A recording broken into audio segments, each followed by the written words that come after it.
here we are once again. David, Yo, how you doing? I'm doing. How are you doing? So, well, I'm ready to talk about ports versus remasters versus remakes versus rebranding. That sounds interesting. Why don't you give us any people who aren't up with the up and up a little recap of the difference between them? Well, ports are literally when you bring when you bring one game into new hardware that it wasn't designed for, and you adapt the controls for it. A remaster is when you take an older game and upscale its graphics and all that sort of stuff. Remake is when you take an old game and just remake it, and then rebranding in this instance is when you take a game from some time ago, remake it with a new branding on it, and call it something slightly different, but it's more or less the same game. Right. You wanna give us some examples of each of those things, Mr. Technical Wizard? Um, the 1990s, I want to say 97, 95 or 97, classic game, first person shooter, James Bond GoldenEye, Mm-hmm. is now playable on Xbox. And Nintendo Switch. And previously, as far as I know, it was only on what, PC? That was originally an N64 game. Oh, well, N64. Hey, that's even more of a port then. Mm-hmm. But during that time period, the consoles we have today weren't even thought of. So the fact that they've Inconceivable. been made, so the fact that this game is now playable makes it a port. Yep. A remaster that I've played is the remaster for Assassin's Creed 3. A remake, I've not played any remakes yet, but the concept of them is still interesting. They recently did a remake of Resident Evil 2, which is very fun to play. I've played that one. Okay. And And by then a, recently, I mean within the last few years. I'm pretty sure it's a couple years old by now, but yeah. And then a rebranding in this instance would be Back for Blood from the same developers under a new company studio with a whole new name, Back for Blood, where um, they took everything, where they took the concepts of Left 4 Dead and redid them in a new way, but at the end of the day, it's the same basic concept. and where would the God of War games fall under that category? The newer ones versus the older ones, because they came out with the original God of War games on the PlayStation. I think the first one came out on the PS2. They were on PS2 and PS3, and then they had a couple of them. I forget. I think there was up to three or four of them. And then with the PS4, they came out with a new game called God of War. It had the same title as the first one. It's the same character and it's all that, but it's a different story and it's set as a sequel, but it's just also got the same name as the original one. So it's really confusing. Which one does that fall in? Do you know, or do you not play enough Would PlayStation to that understand?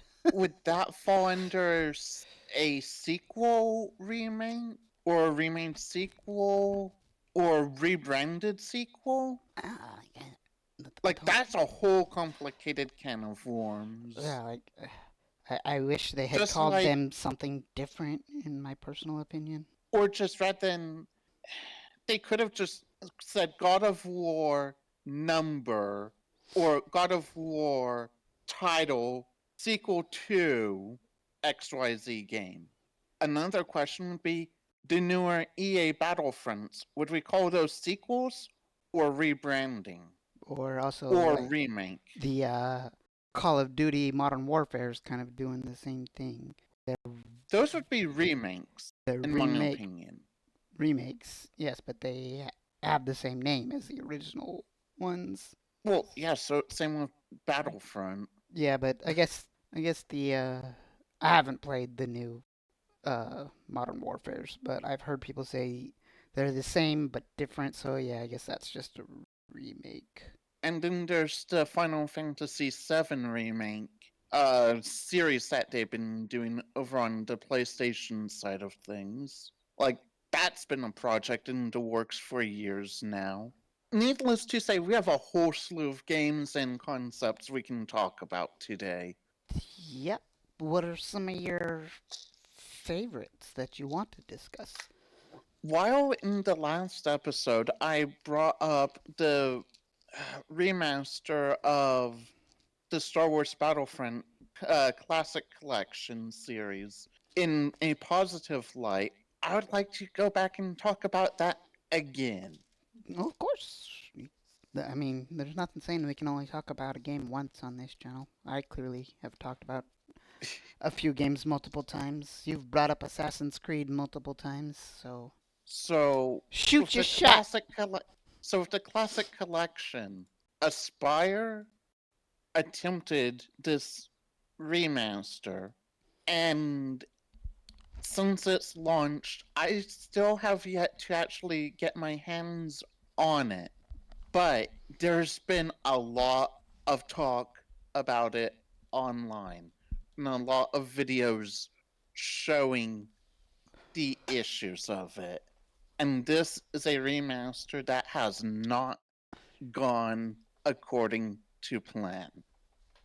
Really? I haven't been following it that much, so why don't you fill us in on the details? The servers for the online multiplayer have been bugged beyond reason. There have been several textures and stuff that have not loaded in correctly, even on the single player offline side of it. So it's buggy is the issue. It is nothing but buggy. And I was watching one video the other day where a member of the Star Wars gaming community was, I don't know if he was doing it through the Classic Collection on PC or if he was using the original port for the original game that is available still. Mm-hmm. But he was showing the modding community putting out a better modded version of the game than Aspire has. Oh, so they're following Bethesda's plan. Now then, I am not sure, again, if this was through the Aspire remaster or not, but it did appear he was playing online with it, and as far as I can tell, it looked far superior to anything Aspire has put out, which is really disappointing. The fact that the modding community for these games is still superior to a company tasked with the job of remastering. On top of that, there's still more controversy to be had with this remaster involving the modding community. There are two characters that were exclusive to the Xbox version of this game of Battlefront 2, 2000, 2005 or whenever. Let's see, 2005. Wow, my brain just spaced there on what year it was right now. That's right. I'll forgive you. And the modding community, there's a guy who made a mod for these characters to be playable on the newer ported versions of the game. And Aspire, by the looks of it, literally took that mod and did not give credit to the original modder. When this was discovered before the collection was released, it was shown in one of the trailers, like someone spotted it, realized what it was. The original modder got involved and was like, hey, yeah, that is my mod. I want credit for it, or something to that effect. Like, no, he put in the work to make it happen, so. And Aspire came out with saying, we will not be, that was from an early demo footage that we captured a year ago. There'll be 0 uncredited content in the final release. Sure enough, that guy's mod was still there, and he was not given the credit. It wasn't even about money, it wasn't about anything other than the moral high ground of giving a creative person the credit they deserve. What the heck, Aspire? What the heck? Yeah, that's not cool. No. So, like I said, there's been a lot of drama with this remaster. Some remasters are done really well. Some remasters, they still have a lot of work to be done. True. I think part of that, I mean, not necessarily the whole Aspire situation with them stealing something from the mod or whatever, but is got to do with the gaming industry in general these days. They are putting out unfinished products to meet a deadline and sell stuff faster. Because, like, if you think about it, like, a lot of the big games recently have had bad launches and then get fixed later on with patches and stuff.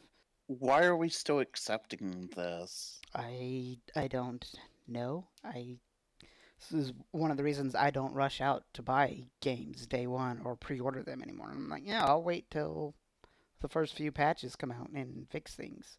The other reason I don't do that is because I can't afford it anyway. But that's a different situation. But even if I could, I'm like, yeah, there's very few games that like I want like day one kind of a thing. Like I'll admit, I did play Starfield day one, but that's because I have Game Pass and it was on a Game Pass day one game. Like I wouldn't have rushed out and bought it right away, because especially with Bethesda's track record of bugs. But the game's still fun. I still like it, but I thought they weren't called bugs. I thought they were called features. it's not a bug. It's a feature. Yes, that's the Bethesda fans' motto. It's funny and we laugh, but yes, we know those games are buggy as hell, especially on launch. Like, I can't think of any game I've played in the past few years that on launch didn't have issues. Yeah.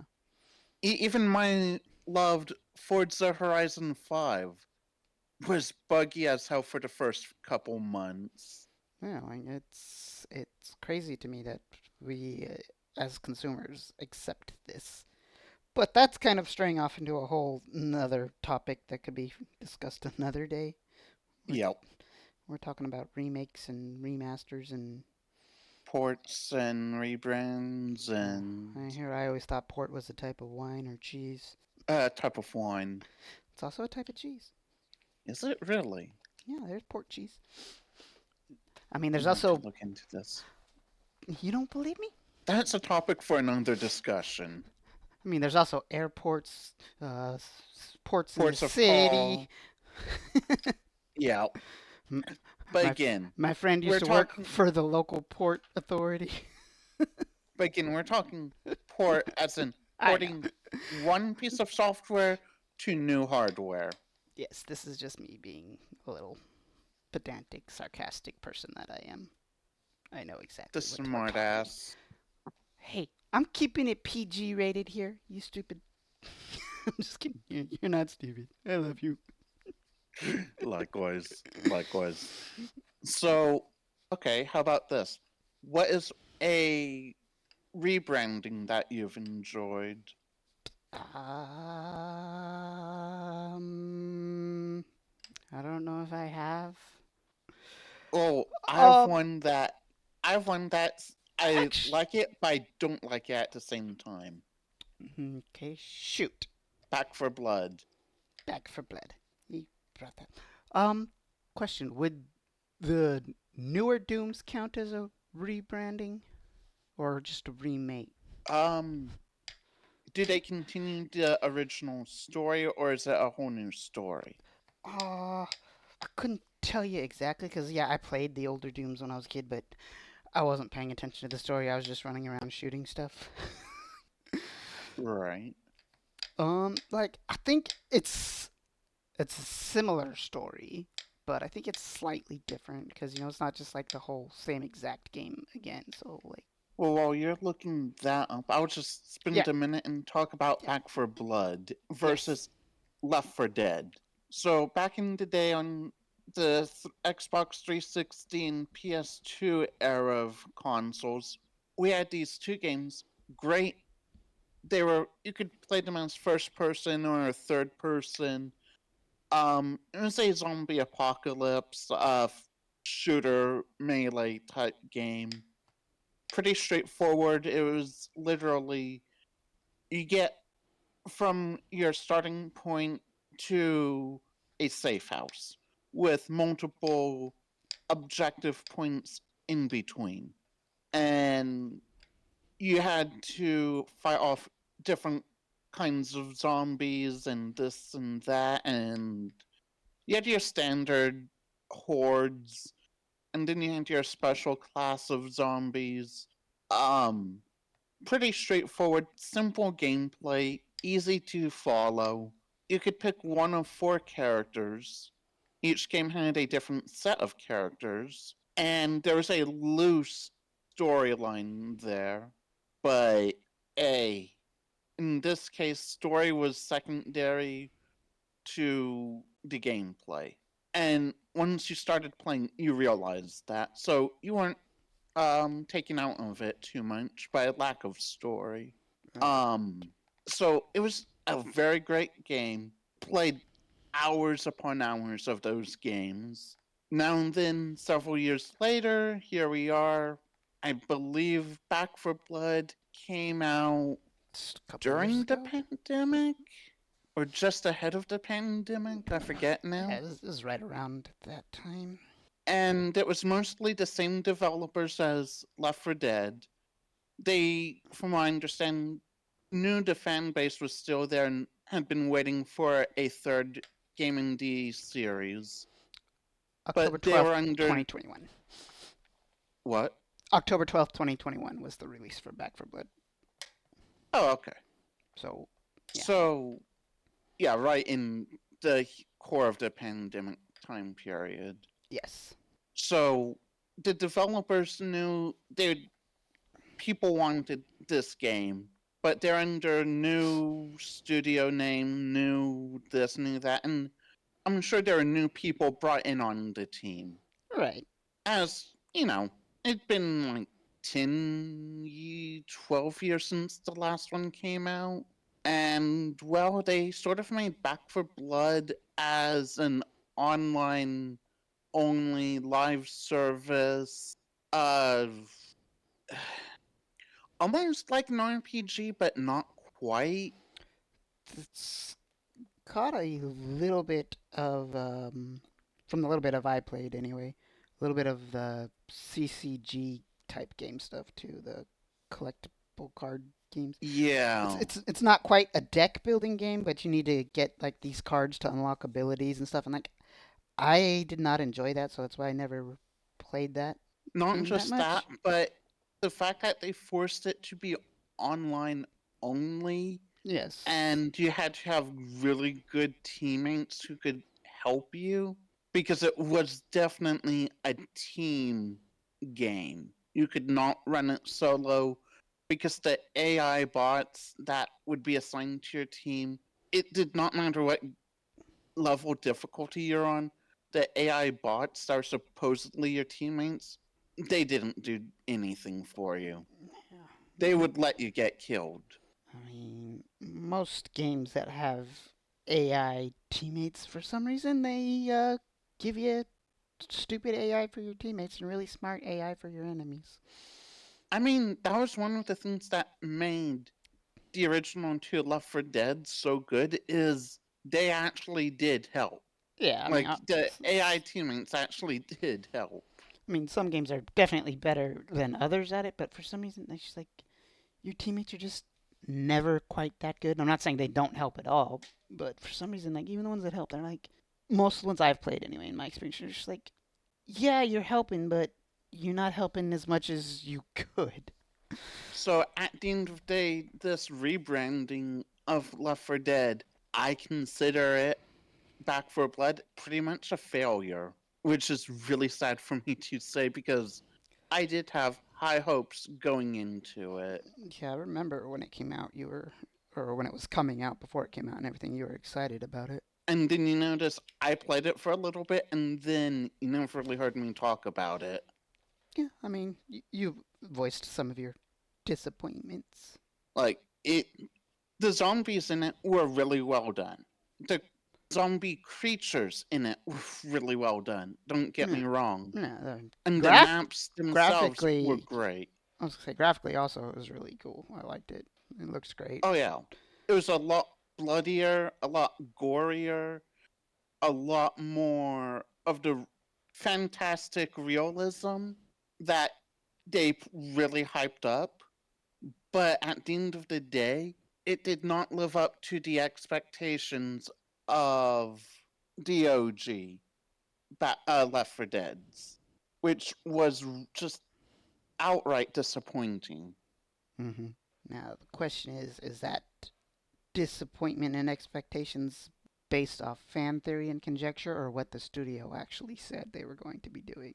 Honestly, I think it was hype going into it based on the people having previously made the original games, Mm-hmm. Left 4 Dead and Left 4 Dead 2, and Right. how good those were. And then when it turned out, like the card system that you're talking about, that made it more complicated.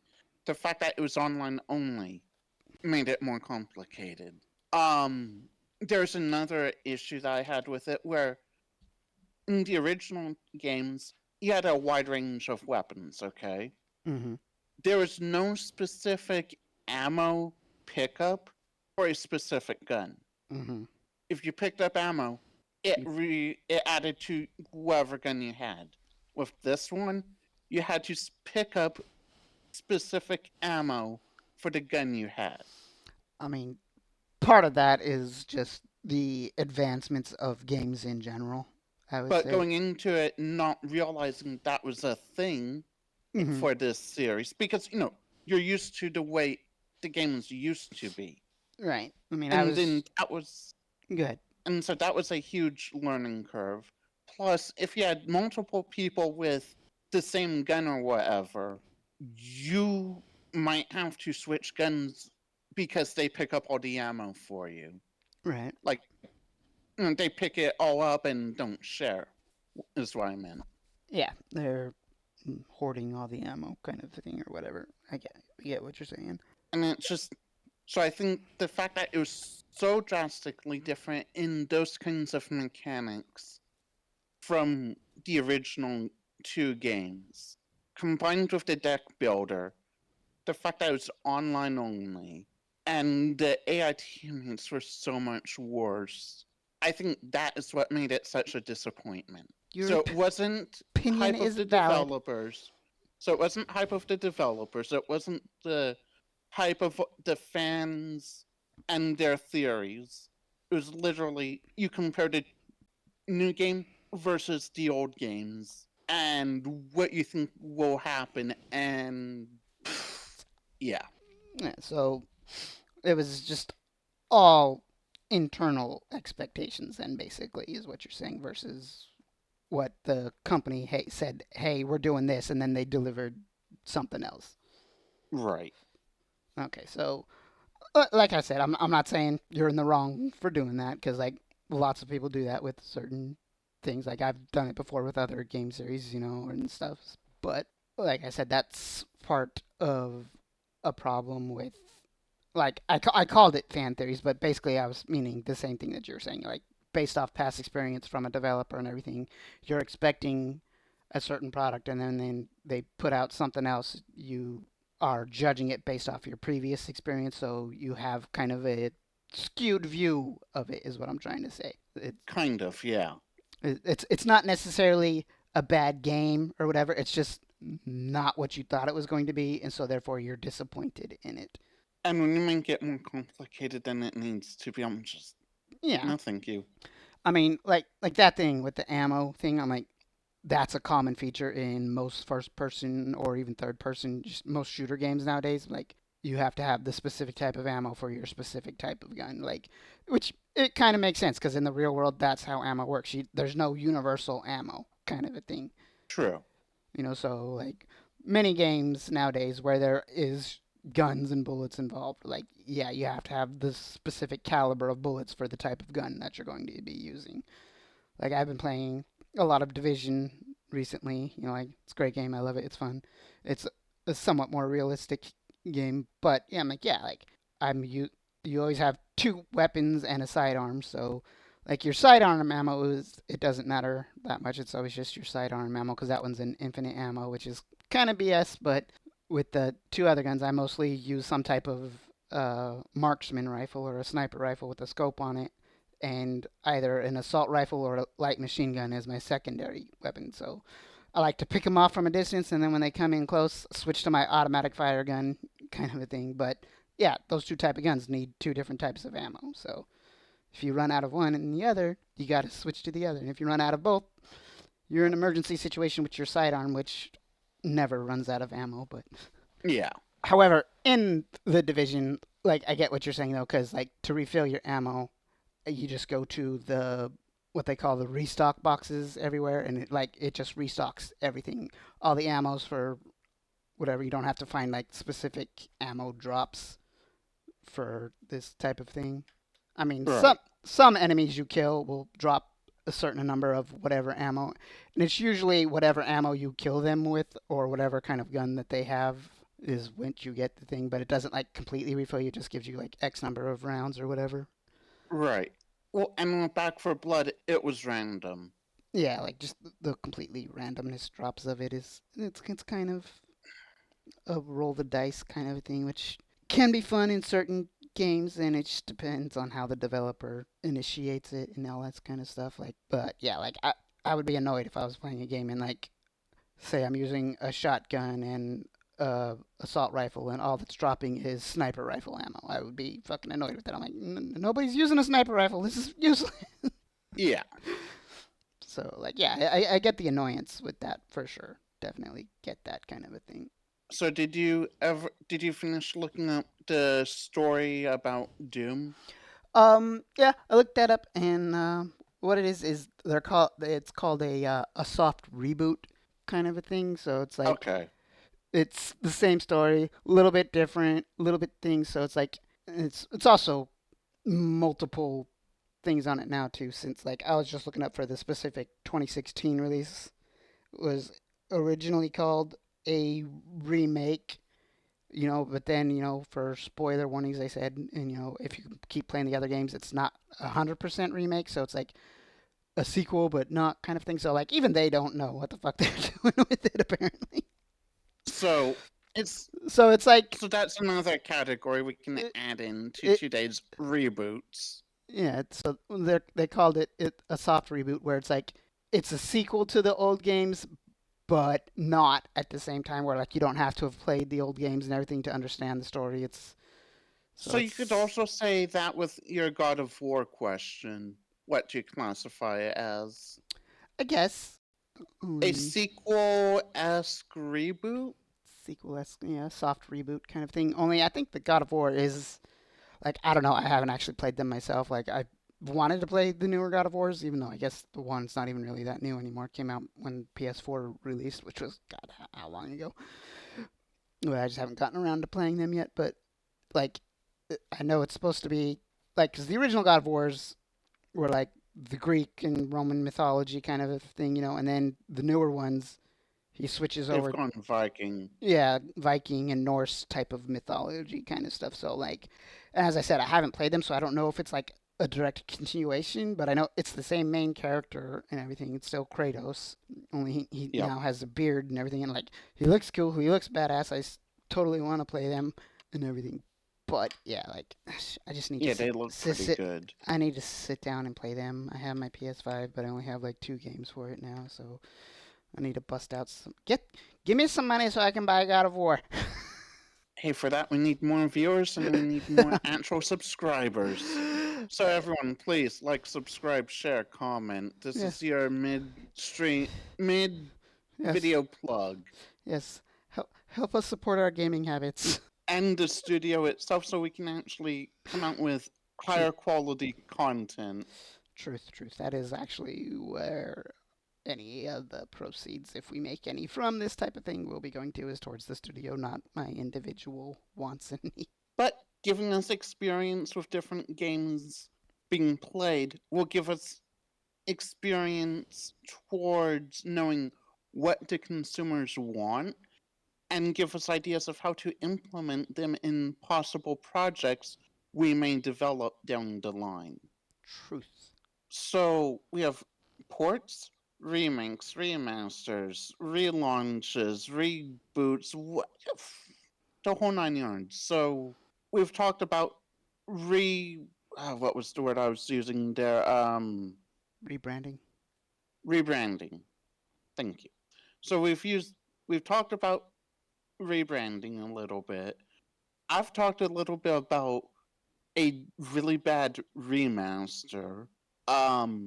You've talked about a couple now relaunches or soft relaunch, whatever you want to call it. How about a remaster that you said was decent? You were talking about what, Resident Evil 2 remaster? Um, Or was that a remake? it's a bit of a remake because they did change a little bit how the game is, the actual gameplay. So like they just gave it updated controls and everything, whereas the original uh first couple of Resident Evils were kind of like the room by room and the camera angle would change and all this kind of stuff, whereas this one it's more of a the camera just follows you and like you still go like room to room and trying to do like I haven't played it all that much. Like I played the demo on it and then like I did buy it with a bundle pack. I have got a bunch of the Resident Evil games and I still need to go through and keep playing them because they're fun. I like zombie games, which is weird because I'm not really a huge fan of zombie movies and stuff. Like I'll watch them every once in a while, but I'm like, overall, the most point it's like, okay, you run away from the dead people. It gets boring. But zombie games for me, for some reason, I enjoy playing them. Like it was never a series or a genre I thought I would enjoy, but I've played a few, and I'm like, yeah, these are fun. I think most of the reason I actually enjoyed them is because I've played a lot of them with friends or family, and so like it's that kind of a bonding and communal experience with it. Even though a lot of Yep. the other many of the Resident Evil games were single player, You still have your friends especially and at family in the first. room and talking about it and A little bit. right? Yeah, not so much because we all play on the internet nowadays. But some of True. the, I mean, the newer Resident Evils do have the multiplayer in them and stuff. And like, I guess it's not even newer, but just the higher numbers. Like, I used to play Resident Evil 6 with my brother online all the time. That was great once we started playing that. And that's probably what really got me into the Resident Evil series. I mean, I had knew about it and, played a couple of them before, but it was never like, yeah, this is really that fun. But then after, we went through and we Resident Evil 6 was the first one I played through all the way and actually beat the game. So that's what got me Not into bad. that series. And I also will say did enjoy the Resident Evil movies. Even though I know before the game people come yelling at me, they're 100% different than the games. So I know that. But yeah, I liked the whole story of Alice and all that with the Umbrella Corporation and Mila Jovovich. I know I am messing up her name so bad. She's a great actress, and I love her in those movies. So yeah, I would say it's a combination of the Resident Evil movies and playing Resident Evil 6 that really got me into playing the games. In which, after playing the games, I'm like, yeah, these are totally different than the movies. I mean, obviously the zombies are there, and some of the other bigger boss things, and the undead dogs show up, and all that kind of stuff. But story-wise, it's a completely different thing than Right. what the games have. So, but yeah, like yeah, I did enjoy the Resident Evil 2 remake demo. Like that one is like I'm pretty sure it's officially labeled a remake, but I could look it up. I could boot it up on my Xbox right now, but that would take too long because I would have to install it, and that would take more time than we got left to record. My internet connection is slow in my office. I need to move everything downstairs closer to the modem. Now, one remaster that I really enjoyed was the remaster for Assassin's Creed 3. Yeah, that was a good one. I don't know if I've actually played I the remaster, but I played You the played original. the original. I've only done the remaster, sadly, but I've looked at footage of people comparing the two, and I can appreciate the remaster. Hmm. Upscaling the graphics, upscaling the lighting, adding new lighting to it, I mean, bringing in bringing in costumes from the other games that weren't around when the original was released. And just stuff like that. It was nice. It was refreshing, and hearing that from other people who played the original, the fact that they did such a good job with the remaster, I'm glad for it. right. I mean, if you want to talk about remasters that I've enjoyed, I mean, there's the obvious one that I play all the time and I bought every single version of. Skyrim. Yes, it would be Skyrim because, like, even, I don't think any of them have been labeled officially as a remaster, but it's, if you think about it, yeah, that's what they are. Because the original version came out, at least for me when I played it first, was on the Xbox 360, and then they released a version for the Xbox One when that came out, and they called it the Legendary Edition or whatever. But like, yeah, it's a remaster because they updated the graphics and all this kind of stuff. Okay. And then I, later I they was came going to out say with maybe just a re-release. like it is, but it isn't because like I said, as they redid the graphics and everything, like that's basically what Okay. makes it a remaster. So upscaling the graphics and everything is like if you look at the graphics from the Xbox 360 version, they're definitely more blocky. You can see the polygons a little bit more, whereas nowadays with the Series S or like I won't even go into the computer and everything with all the mods and everything that I can do to make it even look even Jeez. better. Yeah. I mean, also with Xbox One and the Series XS, you can mod on that too, and even PlayStation 5 or PlayStation 4. All those Yeah. you can do mods on the consoles, not nearly as great or as fun as you can Mini. do on the PC. And PlayStation sucks even more for modding because of PlayStation's rules and whatever. Like they don't allow certain mods that Xbox will allow, and even Xbox doesn't allow certain mods that you can do with PC. So if you're gonna mod a game, definitely play on PC. It is 100% the best way to do it. But That's anyway, true. just sticking to the actual quote unquote vanilla releases of the latest, anniversary edition of Skyrim, even then with that one, they redid the graphics again and also included, obviously all the DLC and a bunch of um, official mods or whatever they want to call them from the Creation Club or whatever it's called, which they're that's a love-hate relationship with the Creation Club and the modding community, so I won't go too deep into that. But yeah, like if you compare the graphics from the original version to the newest vanilla versions of both of those without any mods or anything on them, like it's a night and day difference and everything. Which like it always laughs because I makes me laugh anyway. Not it laughs because I like to watch streamers playing Skyrim for the first time, or whatever. Like they're like, oh wow, this is a over 10-year-old game and the graphics are this good. I'm like, yes and no. Because yes, I mean, it's over a 10-year-old game, but you're not playing the version that was released 10 years ago or 2000 whatever 11 it came out. Yeah, 11 okay. 11 11. God, Yeah, let me 13. pause you right there. To that end, here's what I have to say. Get me a copy of the game, and I'll stream it just so you can comment on my reaction. Get you a copy of the game? And then I'll play it on one of my weekly live streams, and you'll get my honest reaction to it. You will either get hooked or hate it. But yeah, You care to roll the dice and find out? what I would do, I mean, because I don't have money to get you the thing right now anyway, but I'll just get you Game Pass again because you stream off your Xbox, and it's a Game Pass game. I mean, whatever floats your boat, my dude. But that will be a possibly someday in the future type of thing because Yep, I neither just of us have green in the bank. yeah, I don't have excess funds right now, so Hey, that's anyone else who's watching, if you want to roll the dice with us, by all means, message us. If you know us privately, message us. We're here to bring people good content. And actually, that could be something that I do for my streams, and I might even port it onto our YouTube channel. Do a whole series of us going over games live. Well, that could be fun.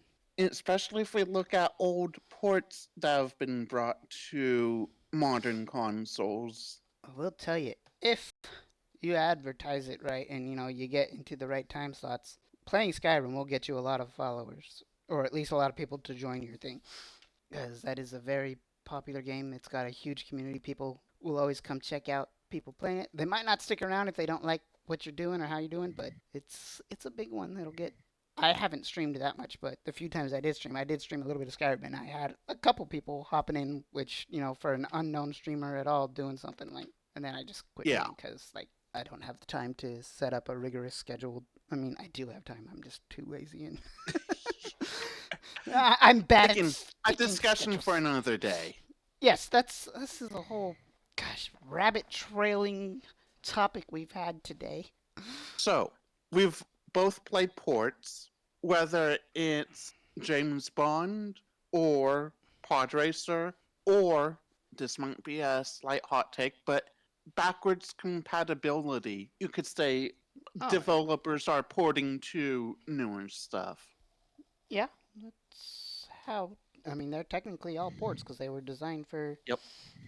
the OG Xbox games that I play, or the Xbox Yep. 360. Like, I was playing Fable Anniversary Edition before we did this, and like that's technically a port because it's the Xbox Yep. 360 version of the game, Yep. and like it's fun. I like playing it. Like it's an old game. I played the crap out of it when it first came out. So like yeah, I'm a longtime Oh, Fable nice. player. So I am interested in the new Fable that they're working on. I wonder if that's gonna be a remake, a rebrand, or whatever because it's just called Fable again. From what I have heard, because again, I mentioned this on one of our early episodes, it is being developed by my boys, Playground Games, who are known for their Forza Horizon games. The new Fable, based on what I have seen of it, it's not going to be a remake.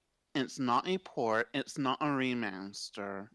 Well, I know it's Is none of it a that. sequel? I don't know because it feels like, based on what I've played with the older Fable games, there really wasn't a setup where it was 1, 2, 3, 4 sequel, building on the previous story. Right. I mean, they were called Fable 1, 2, and 3, but they were really Standalone games. basically standalone games. They just take place in the same world at different times and all this kind of stuff. So it's Kinda, yeah.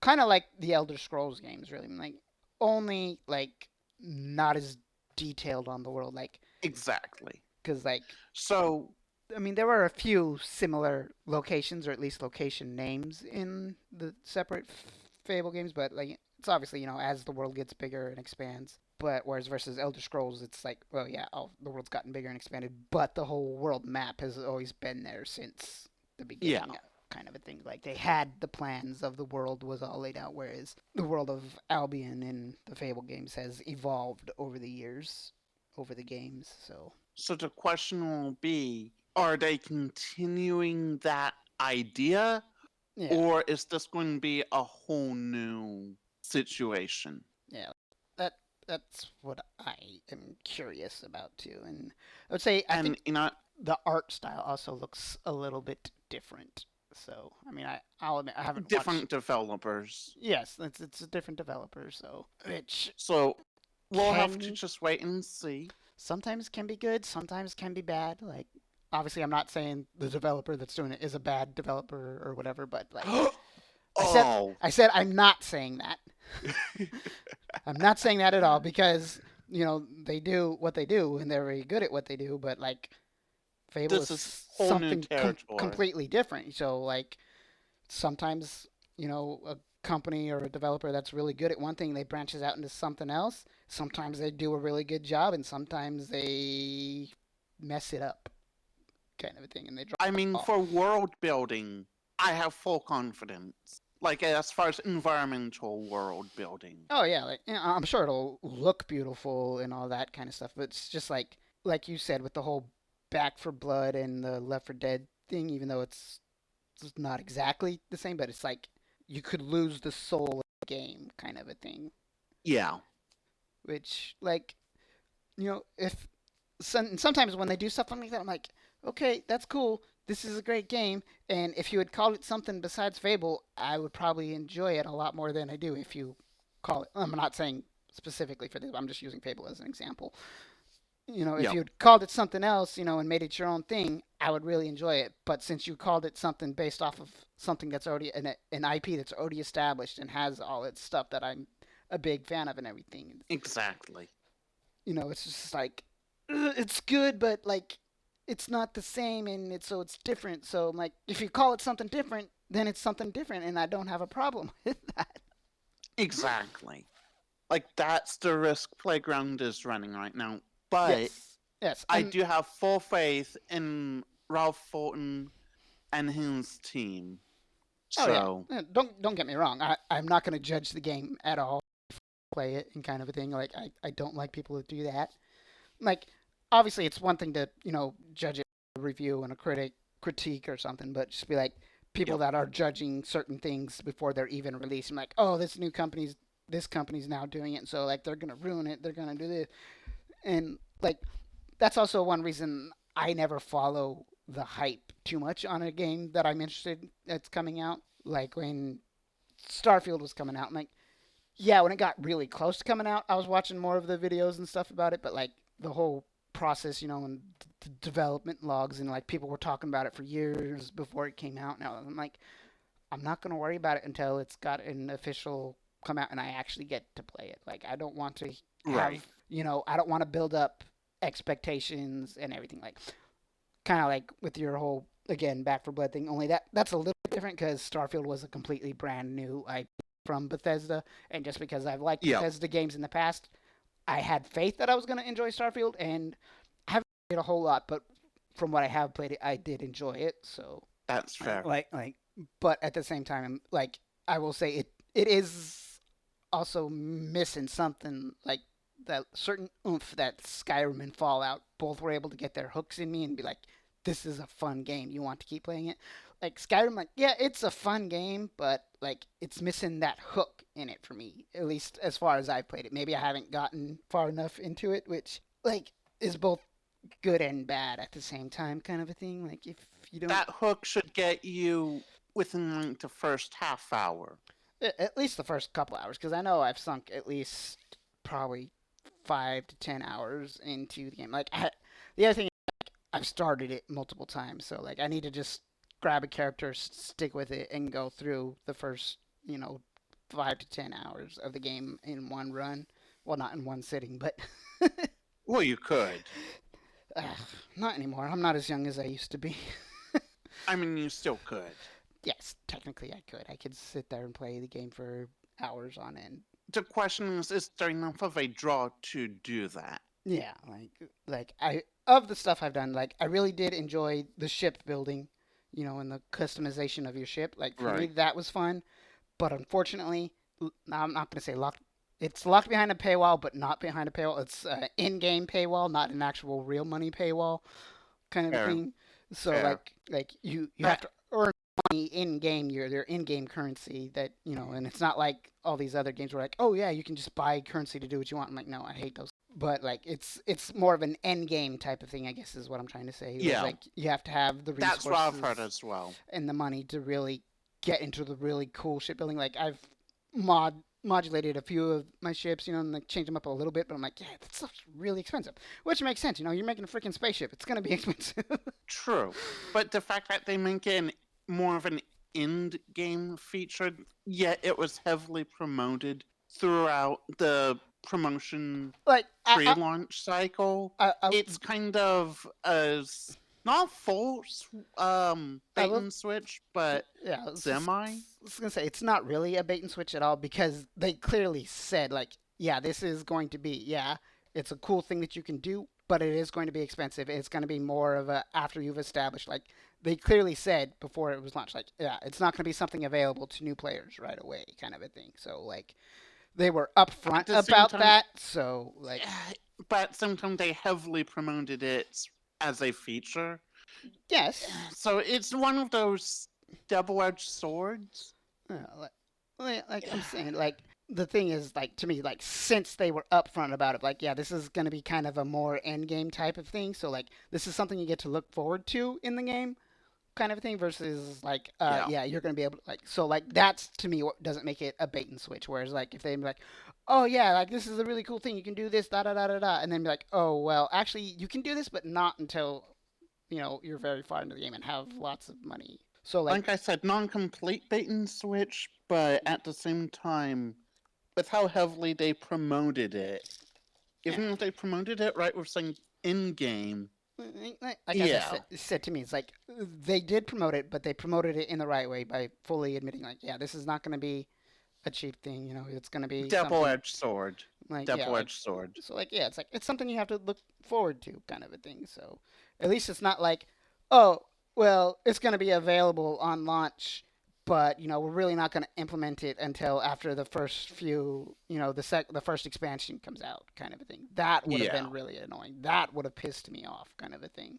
If So, they had been, heavily, advertising, oh, this is this really cool thing, and then like, oh well, it's not actually going to be doable until the first expansion comes out, which still hasn't even come out yet.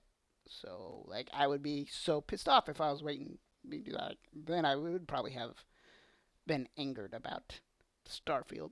so to that end, switching gears here, remakes. Were a couple more remakes you've enjoyed, or were some remakes you looked forward to, but haven't had a chance to play yet? There's a few I was looking forward to, and then they never come out. Oh, were And they even announced? yeah, Name drop, and let's discuss. KOTOR. You would have to stab me in the heart with that one. Yeah, well, I mean, that's stabbing every fan in the heart with that one. Like, Yep. people have been asking for that one for years, and like, they said, yeah, we're gonna do it, we're gonna do it, we're gonna do it, and then And you know what's ironic? suddenly they're not doing it anymore. You know what's ironic about this? The fact that you brought up KOTOR. For those of you who don't know, Knights of the Old Republic, Star Wars. One and two. That remake project was originally given to, drumroll please, Aspire. Yep. I am, after this launch of the Battlefront Classic Collection, I am glad Aspire wasn't given the ability to fully dive into the KOTOR remake. Because To me, it doesn't even this need a remake. remaster It was. just needs a remaster. Just update the graphics. I love the gameplay of the old ones, so like I don't need to update the controls and all that kind of stuff. I love the semi-turn-based combat system it has. That was one thing that always took me out of the gameplay. Granted, I've only played number 2, Hmm. but again, that was something that took me out of the game. Well, that's Was the because combat system. you're not an RPG player. That's why. No, I'm more of a real-time RPG. Yeah, you're the Western RPG. Yeah. So, in which case, that makes me think you might enjoy Skyrim, because it's definitely a Western RPG. So, one of my favorite games. But yeah, like turn-based combat, like in games, it has to be done right for it to be good. Yeah. And I think the KOTOR series did a good job with it, because it wasn't like 100% solid turn-based kind of a thing. But also, I do enjoy any games with the full-on turn-based combat. Like games based off of D&D, Dungeons and Dragons. For those of you who don't know, who doesn't know what D&D stands for. But there was one that was on Game Pass that me and my brother were playing called Solasta, and it was really fun. But they eventually took it off Game Pass before we could finish it, those bastards. And yeah, I'm hoping they will eventually bring it back, or I will someday just flat out buy the game, because we both really enjoyed it. And yeah, it's a total turn-based combat. One person moves at a time, takes their turns, and it's like, it's basically, from all the reviews and everything I've read, the closest video game we've had to an exact version of D&D in a video game. Of course, that was before Baldur's Gate 3 came out, and I haven't played BG3 yet, so don't get mad at me. Yeah, And the every things, yeah. everyone who we've talked to about it at least says it's such a good game. I know someone who has already bought multiple versions of that game already because they What? liked it so much. Well, Oh my god. they had the base version, and then they bought a bundle with the Game of the Year edition or whatever that came with all the add-ons and stuff. But instead of just buying the add-ons individually, they bought the whole pack because with the way they price things these days, it's cheaper to buy the game again with all the add-ons versus buying all the add-ons individually. Yeah, pretty much. Okay, other than KOTOR, any other games that were announced for being a remake that never made it or haven't made it yet that you would like to see happen? Or was KOTOR the only one that fit those specific?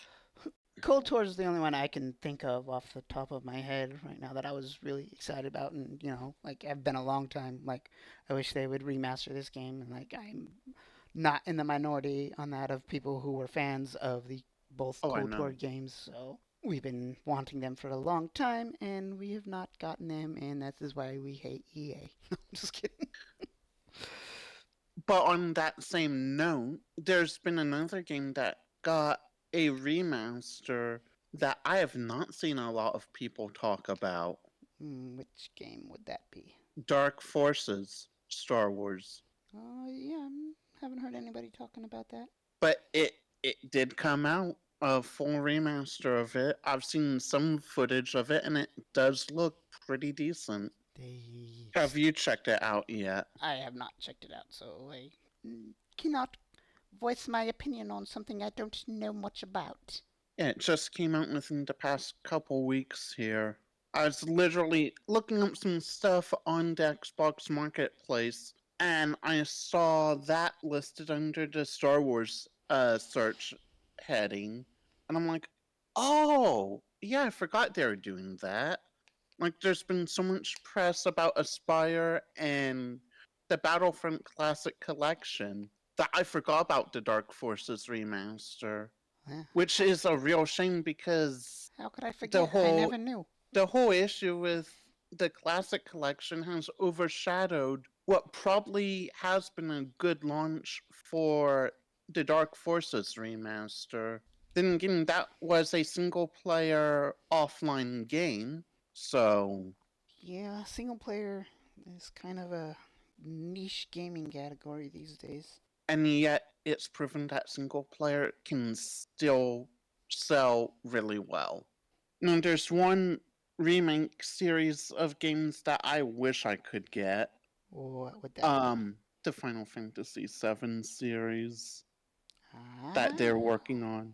I saw an ad on my dashboard saying you could play a version of one of them on Xbox now. Really? Yeah, I don't know. To look up.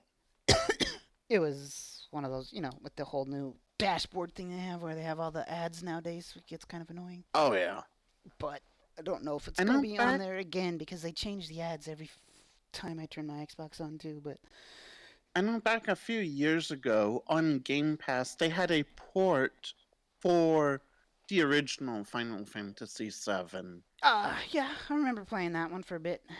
I never ended up playing it. I had it on my list of stuff to play, and I probably would have streamed it eventually, but I never got to it, and it's since left Game Pass. So, yeah. But even then, it's still like, what, $10-15? I think I was playing it a little bit when it was on Game Pass, and then it left, so I was like, yeah, okay, I don't care too much then.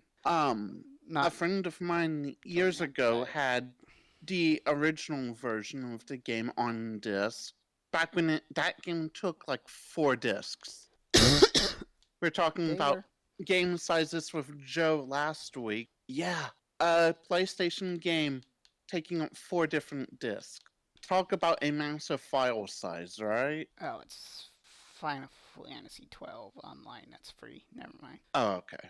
I just remember seeing something about Final Fantasy and free. Gotcha. But It's got a yeah, Final free Fantasy trial, so VII. So years ago, I knew someone who had it.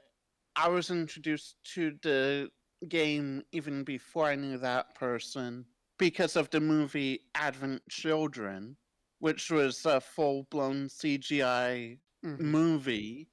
No, shoot, why didn't I bring this up last week with Joe? Um, that was a CGI movie adaptation of the Final Fantasy VII continuing forward in the story. That was done really well.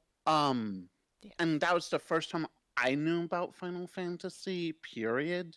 And I got really invested in the world of number 7 for several years there. And when the remake was finally announced, after people had been begging for it for years, I remember that it was announced that it would be on both PlayStation and Xbox. And then I guess something changed in development and it never came to the Xbox. Final Fantasy VII, Yeah, the remake. the remaster is available right now. No, I'm talking the remake. Ah. And now they have like part one, part two. Now they have Rebirth. I don't even know if they've even finished remaking the original game yet. But it seems like they are expanding on the original story and including just so much more because the technology today is allowing for it. But again, that's a remake I'd love to get my hands on. So, shifting gears again here, when it comes to ports, what are some of the older ports that you still enjoy today? Well, as I said, I was playing Fable earlier. Does that count? Yeah, but I'm talking about older. Like stuff that probably, even though it should run, you look at it and it probably shouldn't be able to run on current hardware. That sort of port. I don't know. I don't play any of them. I have the old hardware that I play those games on. So you do not enjoy the Pod Racer game? That's the same fit. N64, I guess, is technically a little bit older than 360, but and By a lot.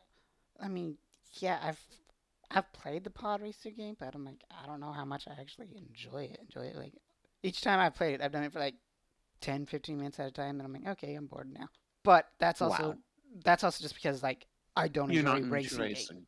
Yeah, I'm like racing Yeah. games are not my thing. So like, How about the GoldenEye game? uh, I've Or played it have a you few played that one times, yet? but I entirely suck at it because like even like the old Doom, like it's hard just because I'm so used to modern first person shooters where you can look up and down, whereas these older ones, like you can only look left and right. You can't aim up and down, so it's like some of the stuff it's just like it takes time to get used to, and like I'm just like too ingrained in my brain with the modern first person shooters. I'm like, yeah, I can't play this for very long. So then do you think some of these older games deserve remakes? Yeah, I think a Or newer or a remake of GoldenEye with sorry, trying to look at my library. Here it is, because I know I've got own games. So you're talking about older than 360 games that I like. yeah, Um, like OG Xbox or even like we've established the Pod Racer and GoldenEye weren't even built for the Xbox. so OG Xbox wise, I'll say Morrowind is one I will still play every once in a while, which is Elder Scrolls 3. So big shock there for anyone who doesn't know me. But yeah, that's a fun one. I do enjoy the Mass Effect series also. I think the first one was an OG Xbox game, or it might have been 360. I don't remember exactly.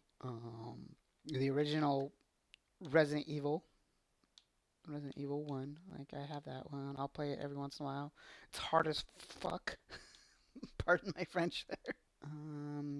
Also, like as we were saying, I definitely enjoy the KOTOR games. I have those.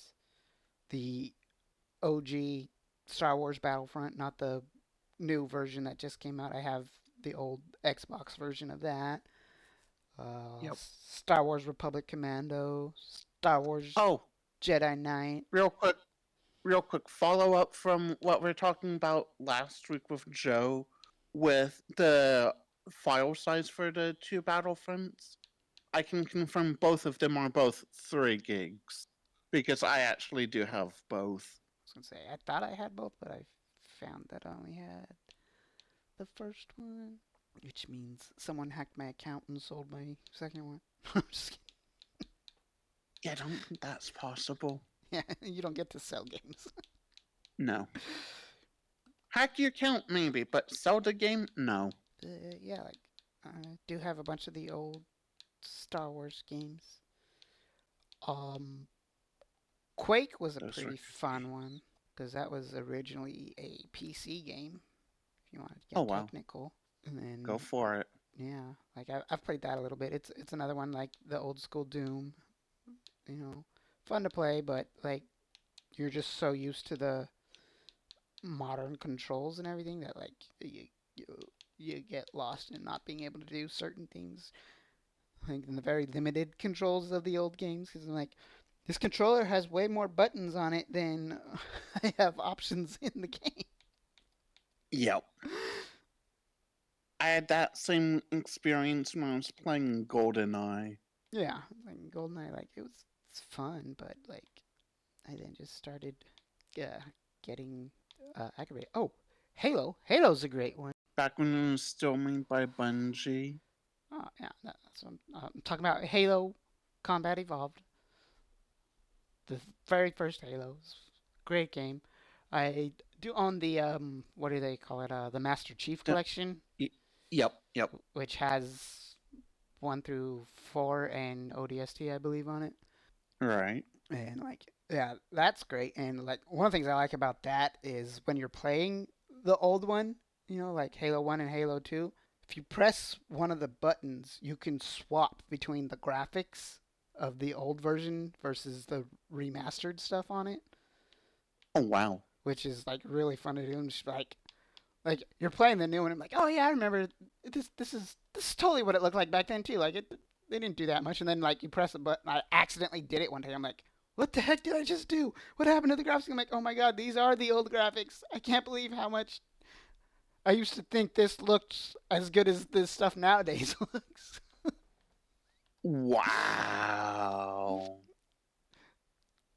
It's just like it's crazy. Like from in my lifetime alone, what video games have become, and like Yep. even even quote unquote low poly and stuff games nowadays are just like leaps and High poly. bounds ahead of what Yeah. like we thought was possible back when I was fucking playing games as a kid. God, I keep swearing today. I'm sorry. You're gonna have to Don't worry. put the I'll just T for up the teen rating label. system. Yeah, I don't know This will why. be a rated M. This one will be rated M. I mean, you could probably bleep some of them out if you want to get fancy with your editing, but yeah, I don't know why I'm slipping today, but I just am. Anywho, that's enough of that. Playing on my, looking at my Xbox catalog. um, anything else coming to mind that you want to bring up? And there's so many games today. Well, going all the way back to then, all the way through today, where games get remastered, some games get remade, some get both. Mm-hmm. Um. I kind of think it would be cool if they did a remaster Oh. of the original Super Mario Brothers. Oh. I got it. I got it. You're talking about the graphics being able to be switched back and forth. Okay. Mm-hmm. That reminded me. In the newer game Assassin's Creed Mirage, because it takes place in the Middle East, just like the original Assassin's Creed did, they actually have a mode where you can switch the color palette between the color palette of the game as is today versus the color palette where it's a grayed out, bluet tinted look that was of the original Assassin's Creed game. Nice. So it's not a graphic difference, but it gives the illusion Yeah, of it, it sort of. gives you more the feel of the older one. Yeah. Yeah, Which I that's think cool. is a really cool trick that they did. Yeah. Like those older ones. Like as I said, I really stopped playing after 3 because like this overall story just kind of lost interest for me. I'll be honest, the historical story of 3 needs an overhaul. Yeah, like I felt like when I played the remaster of it, I'm like, I love this. But it's too short. Like it feels so focused on Desmond and the modern day, and there's so little by comparison to the other games, so little of the historic. yeah, that may have been what kind of killed the franchise for me. Like I finished 3 and like I just didn't like the ending of it either. So I was like, yeah. And then I think I've played a little bit of uh the pirate one or whatever. Black Flag. It was either Black Flag or didn't they have another one where you could use boats too every once in a Rogue. while? Rogue, yeah. It might have been Rogue that I played a little bit of because I don't remember being the full on pirating thing, but I remember just boats being involved and stuff. So it, and Yeah, like that would have been Rogue. yeah, like I said, I don't remember enough of the details. It's been years since I played them. I've tried playing Odyssey a few times. I've started it, but then I just get bored with it. I'll be honest, with Odyssey, you really have to just invest time into it. Mm-hmm. Like, there's no easy way to. That was part of the trilogy where they just went open world, crazy, a million activities for you to do. Yeah, Um, like I said, kind of tons of side content.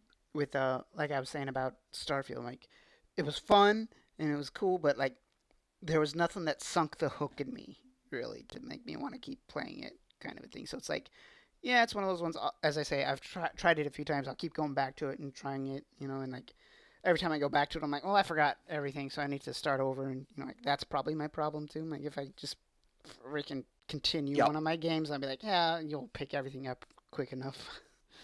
I mean, I still pick up Odyssey every so often because I've basically completed, like, I want to say at least 80% of it.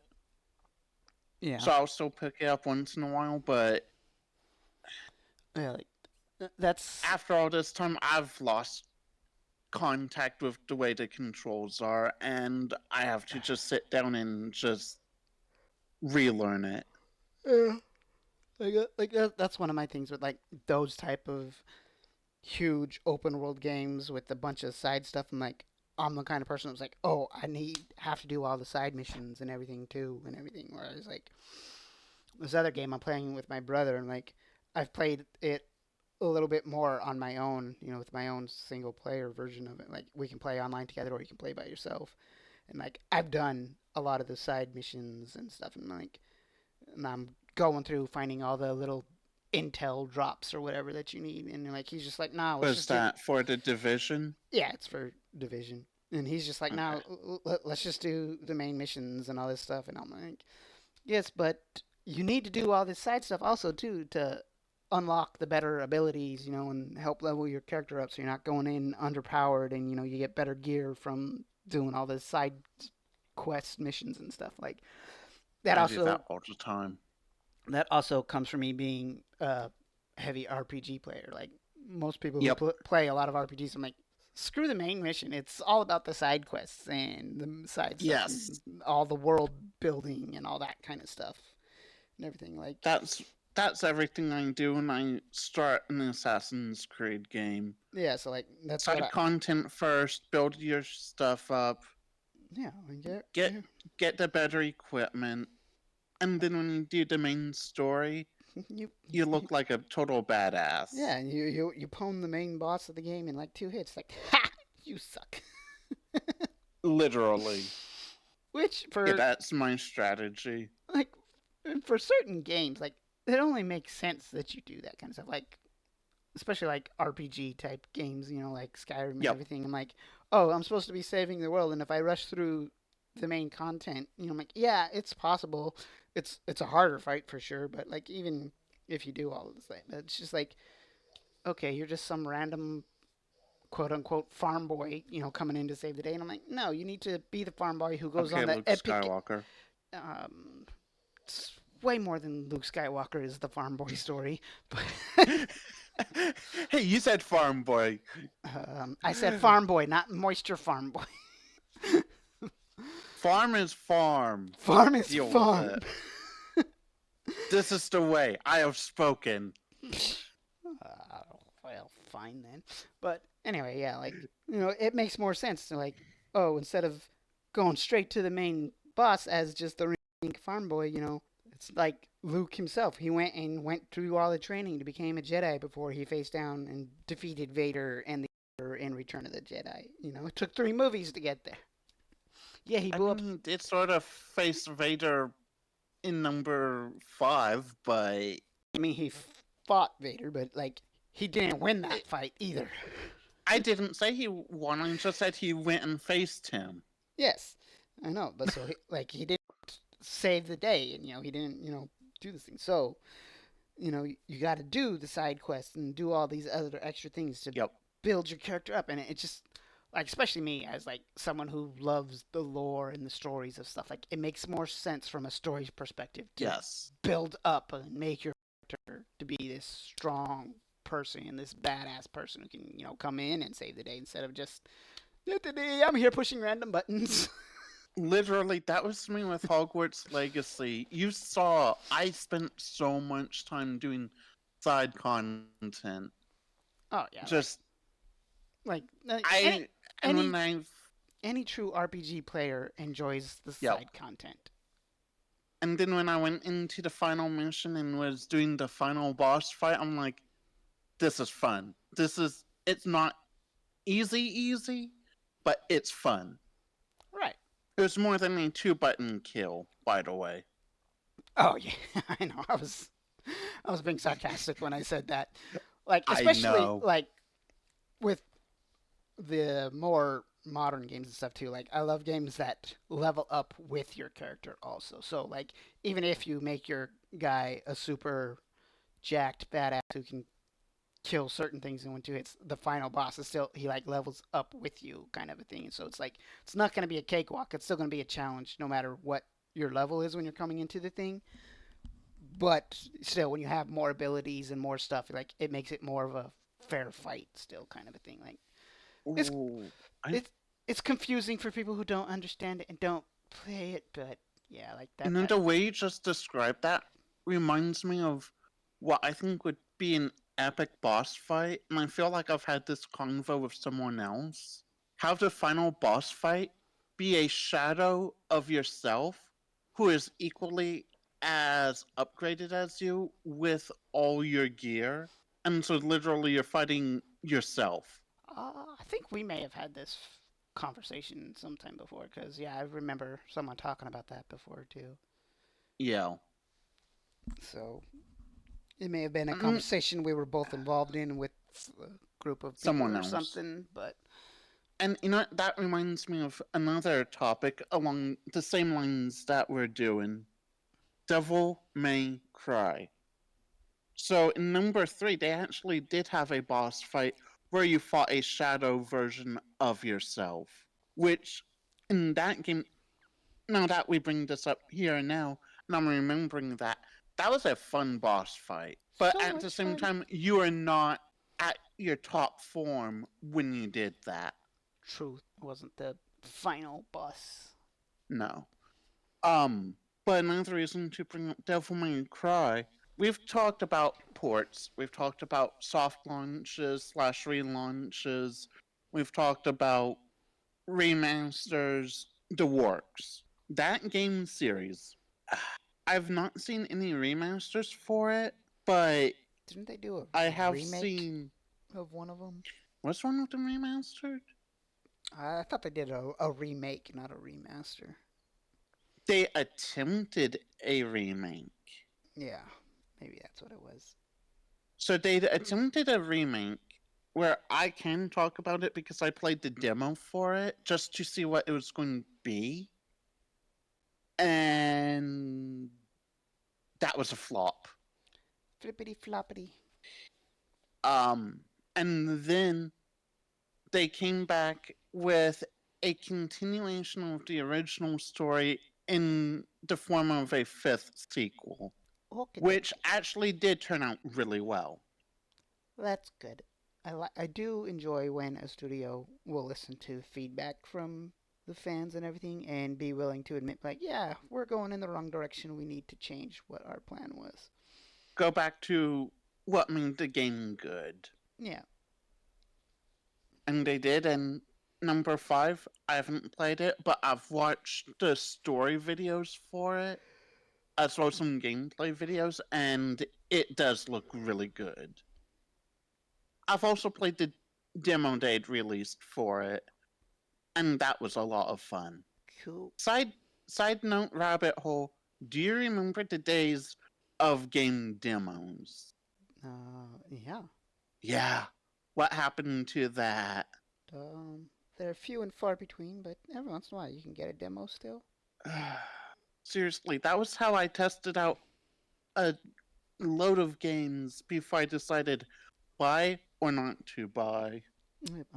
Speaking of demos and uh, remakes, remasters, they recently did a re whatever of the original Diablo game. Did they really? Yeah, and they released a demo for it, and I did play the demo for a while. Like it was fun. Like, Okay, it's Diablo, so like I can only play that game for so long anyway because it's basically a hack and slash. And right. it just gets very repetitive. It's fun. It's a good story and everything if you get through it all, but like yeah, it takes a while for me to get through any Diablo game because it's, as I say, it's a hack and slash, and I can only play hack and slash before so long because you're just sitting there mashing the same few buttons over and over again trying to. That sort of was how the older Devil May Cry games were. Mm-hmm. But you had so many different weapon variations that you could get that you could switch between them, and it made things a little more interesting. Like you had to know what weapons would work with certain enemy types. Right. But it was pretty much do what you want, hack and slash. And to a degree, that's how the games still are. To a degree. But at the end of the day, great stories. I did recently start playing the Bioshock remaster, but I never played the original, so I can't really compare it. Have you seen videos at least of the original? Years ago, probably. I like. It's not like one of those ones. Okay. I really. So not recently enough where you could talk about. Yeah, it should be like. I just remember one day there was a sale going on the Xbox store where I was able to get like the three Bioshock games for like $5 or $10. So I was like, oh, these are supposed to be really good games. I may as well buy them. So I Fair bought them, enough. and I started playing the first one. I never got through it all the way before, like I say, like I just don't sink as much time into every game as I used to. Like every once in a while, I find a really good game that I'll sit there and I'll get into it for a long time. But like nowadays, I'm just like, I don't know. Games are failing to hold my attention like they used to when I was younger. I'm getting old, growing up, and I don't like it. Yeah, now all you want to do is make those games. Yeah, like part of it could be, like as I say, kind of as you say, like I'm learning how to make games, and I'm like, okay, I see what they were going for here, but like if they had done this or this, it could have been better, or If exactly. kind of a thing. Which is a definite double-edged sword. Like even I'm playing these games now, and I'm like, I see what you're aiming for, but I also see what could have been even better. All right, I mean, and some of that comes down to personal opinion too, That's true. but and just like personal like preferences, I guess I would say. Like as I say, I really enjoy RPG games. Those are the ones that usually will sink me in more than other game types. But also every once in a while, I'll get a good shooter game that I really like. As I say, I've been playing the Division game a lot, and like that one's really fun. And I hear Division 2 is pretty good. Division 2 is really good. Also, I actually played that one first. So like Hmm. we did that, and again, like I said, I played it with my brother, and we went through and we beat it, and all that kind of stuff. And then like I was like, okay, I really enjoyed Division 2, so I went out and got Division 1 because it was on sale one week or something. I've been Aren't both of those Ubisoft games? They are Ubisoft, so Nice. Nice. We can continue to be friends then.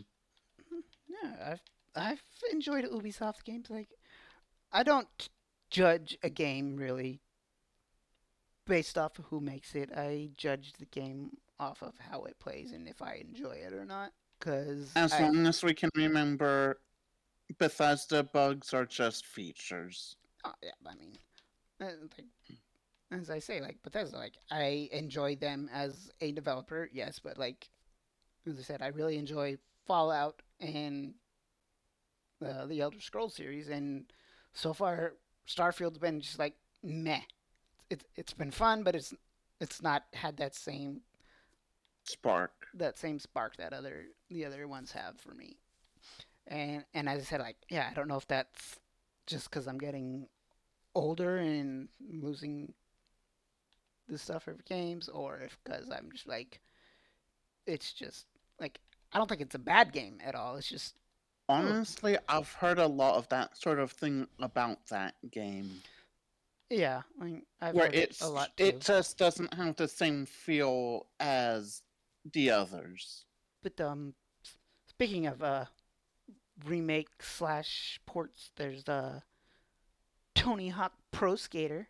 I used to play the crap out of those with my friends when we were younger, and they a couple years ago did the Pro Tony Hawk's Pro Skater 1 and 2 editions for they I guess it's technically a remake remaster that's available on Xbox, and I have those, and I'll play them every once in a while. But like, it's not as fun as I remember it being on the older systems, and like, I don't know if that's just the rose tinted glasses of nostalgia, or if like it's just like Possibly. yeah, A lot of the time, I feel it is the rose tinted. yeah, like that's definitely a thing. Like I don't deny that it exists, and like it was also like wasn't necessarily the games better or worse. It was just like that time in my life, I was still a kid. I was carefree. I didn't have all these other things going on in my life that was causing all these different stress and kind of stuff. Right. Like I was playing games for different reasons back then, and like yeah, I was never really big into skateboarding or anything. So, but like Tony Hawk's Pro Skater was like the most I ever got into any of the skateboarding stuff. That's fair. Like yeah, like I don't know if when I play it nowadays, I'm like if it's just like if stuff. I mean, obviously some stuff has it's a little different, so I guess that's what makes it a remake, not just a remaster. But it's just I don't know. It's the same but different, and it's hard to explain. That's actually really fair. Because I totally get that. We've had this really interesting discussion.